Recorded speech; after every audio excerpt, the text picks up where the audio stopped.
അസാധാരണ സംഭവത്തിന് ഗേറ്റ് സാക്ഷ്യം വഹിക്കുകയാണ്. അതെന്താണെന്ന് എനിക്കറിയില്ല. റെഡ് സിഗ്നൽ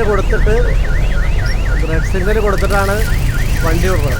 അത് സാധാരണ അങ്ങനെ ചെയ്യാറില്ല. എന്താ ഉദ്ദേശം മനസ്സിലായില്ല. റെഡ് സിഗ്നൽ കൊടുത്തിട്ട് ഗേറ്റ് തുറന്നിട്ട് വിടുകയാണ്. റെഡ് സിഗ്നൽ കൊടുത്തിട്ടാണ് പോണത്. റെഡ് സിഗ്നൽ കൊടുത്തിട്ടാണ് വണ്ടി കിടത്തുന്നത്. സാധാരണ റെഡ് സിഗ്നൽ കാണാം. റെഡ് സിഗ്നൽ കൊടുത്തിട്ട് ശബ്ദം ഉണ്ടാകുമ്പോൾ വണ്ടി കടത്തി വിടാറില്ല.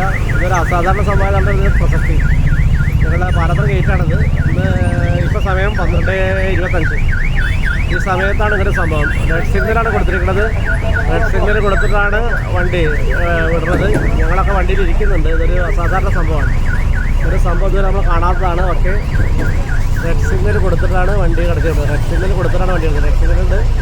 ശബ്ദം വരുന്നുണ്ട്. അലാറം, അപകട അലാറാണ് ഇത് കൊടുക്കുന്നത്. നമ്മൾ റെയിലിൻ്റെ നടുവിലാണ് ഇപ്പോൾ നമ്മൾ നിൽക്കുന്നത്. എന്ത് സംഭവിക്കാത്തൊരവസ്ഥയിലുള്ളത്. നമുക്ക് നോക്കാം എന്താ സംഭവിക്കാന്നുള്ളത്. എന്നാലും ഞങ്ങളുടെ ബസ് ഇപ്പോൾ ഗേറ്റ് കടക്കും. അതുകൂടി ഞങ്ങളുടെ പ്രശ്നം തീരും. ബാക്കിയുള്ള ആളുകൾക്ക് എപ്പോഴാണ് റെഡ് സിഗ്നൽ ഉണ്ടാവുക അറിയില്ല. എന്നാലും റെഡ് സിഗ്നൽ കൊടുത്തതിന് ശേഷമാണ് നമ്മളിപ്പോൾ ഇത് കടത്തി വിട്ടത്. റെഡ് സിഗ്നൽ കൊടുത്തിട്ടുണ്ട്. നമുക്കത് കണ്ടു. നമ്മൾ റെഡ് സിഗ്നൽ നേരത്തെ കണ്ടു. ഇതാണ് നമ്മളിതാ ഈ വണ്ടി ഞങ്ങളിപ്പോൾ ഗേറ്റ് കടക്കാൻ പോവാണ്. റെഡ് സിഗ്നൽ കൊടുത്തിട്ടാണ് ശബ്ദം അലാറമുണ്ട്. റെഡ് സിഗ്നലും അലാറും ഉള്ളപ്പോഴാണ് ഈ സാധനം ഇപ്പോൾ ചെയ്തുകൊണ്ടിരിക്കുന്നത്. റെഡ് സിഗ്നലുണ്ട്, അലാറുണ്ട്. ആ സമയത്താണ് നമ്മളുടെ ഇത് കടത്തി വിട്ടുകൊണ്ടിരിക്കുന്നത്. ഓക്കെ, ഇതൊരു അസാധാരണ സംഭവമാണ്. സാധാരണ ഗേറ്റിൽ അങ്ങനെ ഉണ്ടാവാറില്ല. അതൊരു അസാധാരണ സംഭവമാണ്. അപ്പോൾ അത് കഴിഞ്ഞ് നമ്മൾ വിട്ടു പോയിട്ടോ. ഇനിയിപ്പോൾ എന്തുണ്ടാവുമെന്നുള്ള പിന്നെ കാണാം. ഓക്കെ, അതാ റെഡ് സിഗ്നൽ ഉണ്ടല്ലേ. റെഡ് സിഗ്നലുണ്ട്. വണ്ടി കടത്തിയിട്ടുണ്ട്.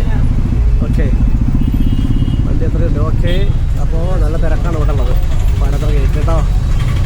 ഉച്ചയ്ക്ക് 12:30.